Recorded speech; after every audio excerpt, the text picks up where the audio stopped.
Hi, welcome back to another episode of Wellness Chronicles.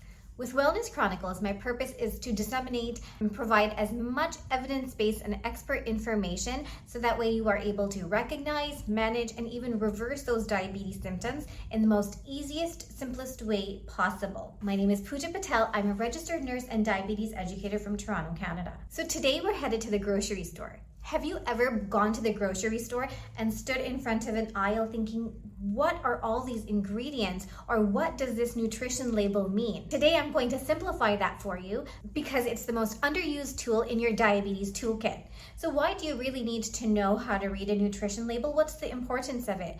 Because this way you'll know exactly how much and what kinds of foods you're putting in your body. Whether you have diabetes, pre-diabetes, or you're a person who is healthy, you should really know what you're putting in your body.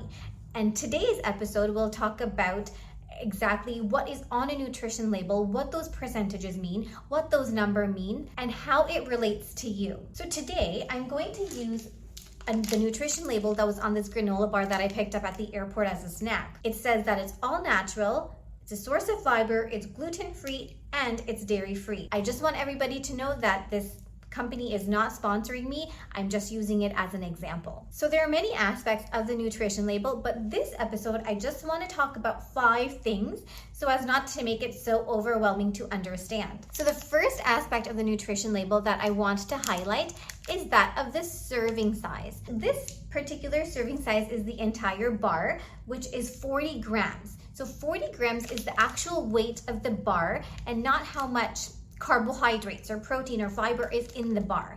We'll get to that, but the actual weight of the bar is 40 grams, and that is what the manufacturer suggests as the serving size. So you can have the entire bar.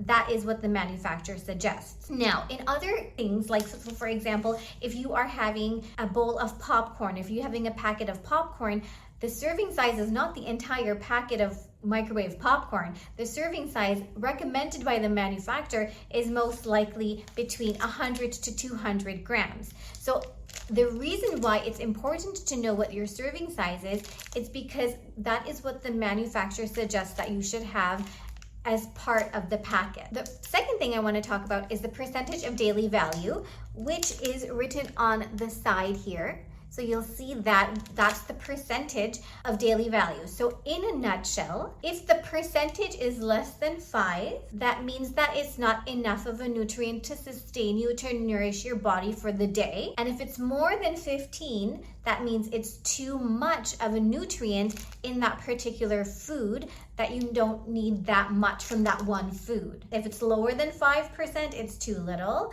If it's higher than 15%, it's too much.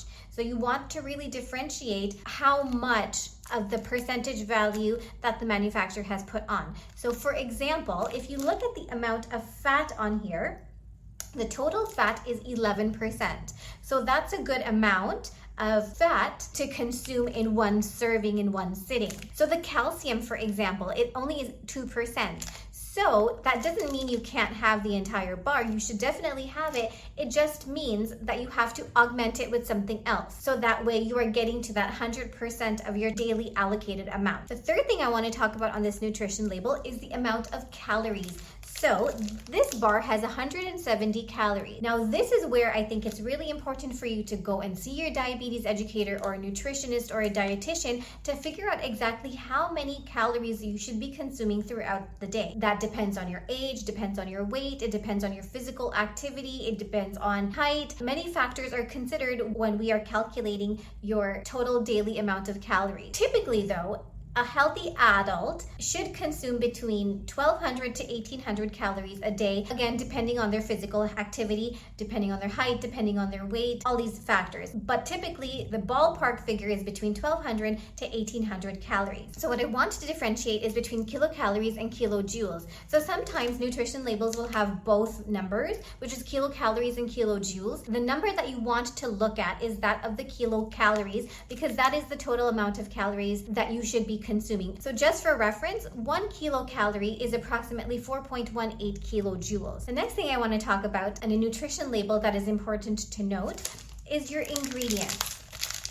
So this particular bar has 6 ingredients in it, which is almonds, pumpkin seeds, dried cranberries, brown rice syrup, crisp brown rice, and honey. The manufacturers will normally put the ingredient that is the most first, and then in ascending order. So this particular bar has a lot of almonds, and so that is the major ingredient in the granola bar. What I want to talk about is if a granola bar or if a food has more than 7 ingredients, and there are ingredients in that ingredient list that you can't pronounce, my recommendation would be to maybe avoid eating that food, because if you can't pronounce a food, why would you put that in your body? I actually had a patient who stopped reading the nutrition labels because he couldn't pronounce the ingredients on the list and he couldn't make sense of what the ingredients were. And so he stopped looking at nutrition labels, because when he would go to the grocery store, it would actually take him more than 2 hours just to figure out what was healthy and what was not. And so that is what my recommendation is. If you can't pronounce an ingredient on the list, maybe try to avoid that food, because that is what you are putting in your body. The last and the most important thing is the macronutrients on the nutrition label. Now, your macronutrients are your fats, proteins, and carbohydrates. So let's start with your carbohydrates. So there are approximately 22 grams of carbohydrates in here. Of the 22 grams, 2 grams of it is fiber and 12 grams of it is sugar. So now fiber, because it does not raise your sugar, we can actually subtract the fiber from the total carbohydrate value. So technically you're only consuming 20 grams of carbohydrates with this granola bar. So what does that mean for you? Diabetes Canada recommends that your meals should be anywhere between 45 to 60 grams of carbohydrate, and your snacks could be anywhere between 15 to 30 grams of carbohydrate. So when you are eating, when you are balancing your meal, or when you are planning your meals throughout the day, these numbers are important to consider, especially when you are taking insulin and especially when you are taking medications to manage your diabetes. So based on that, this would be a great snack because the amount of carbohydrates is only 22 grams. So it's not quite a meal, it's a snack, because it's between that 15 to 30 grams of carbohydrates that you would normally have for a snack. The next macronutrient let's talk about is your protein, your value of protein. So there's 5 grams of protein in here, which is pretty decent for a granola bar. So what does that mean for you? How much protein should you have throughout the day? So Diabetes Canada suggests that you should have 1 to 1.5 grams of protein per kilo of body weight per day if you don't have any kidney disease. For example, I am a 47 kilo person, so I should consider having at least 70 grams of protein every single day within my diet. Now, if you do have kidney disease, if you are a patient with diabetes and do have kidney disease called nephropathy, then Diabetes Canada suggests that you should have no more than 0.8 grams per kilo of body weight in your diet every single day. Lastly, Diabetes Canada recommends 12 to 17 grams of monounsaturated fats and 11 to 14 grams of polyunsaturated fats. Now, these fats are your healthy fats. They come from nuts and seeds and fatty fish. So these fats actually make cholesterol in your body, and you need cholesterol for hormone function. You need lubrication in your joints. These fats will help those bodily functions. It is also recommended that you limit your saturated fats to 7% of your total caloric intake per day. So the saturated fats come from beef and bacon and seed oils that we see in our everyday life. So based on the numbers on the granola bar, I would recommend that as a snack. It's a great snack. The only thing that I would recommend to add is maybe a piece of cheese or an egg, or something that has some protein and fat in it, because it is carbohydrate heavy. It's 22 grams of carbohydrate. If you eat that alone, your blood sugar will definitely spike. So you need to even out your blood sugar. So maybe have some vegetables with hummus, maybe an egg, maybe a piece of cheese, anything that has fiber or protein or a little bit extra fat in it, so that will even out your blood sugar and not cause those peaks and valleys that we're always so afraid of. Why is this particular tool in your diabetes toolkit important to know and understand? The reason is because this helps you know how much carbohydrates you are eating and you're putting in your body, how much protein you are putting in your body, and how much fat you are putting in your body. This also helps you create a nice balanced meal.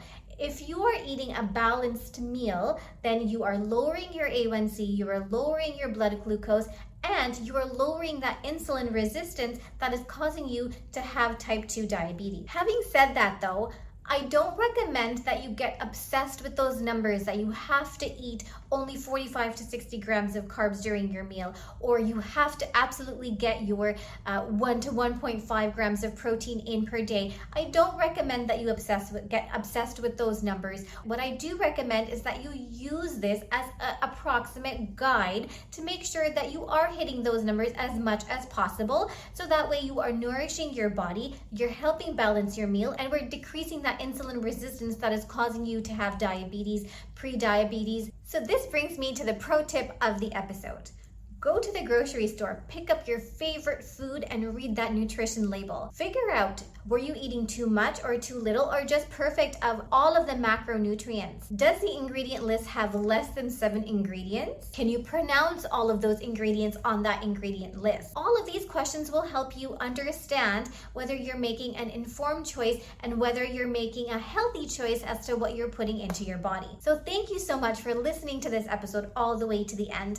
I hope you took away some pertinent information for yourself, for friends, for family members that you can share with. If you found any of this information helpful, please don't forget to share this episode and don't forget to subscribe. It is absolutely free. It helps me create more evidence-based content so that way we can have a happier, healthier community. Until next time, stay happy, healthy, and kind.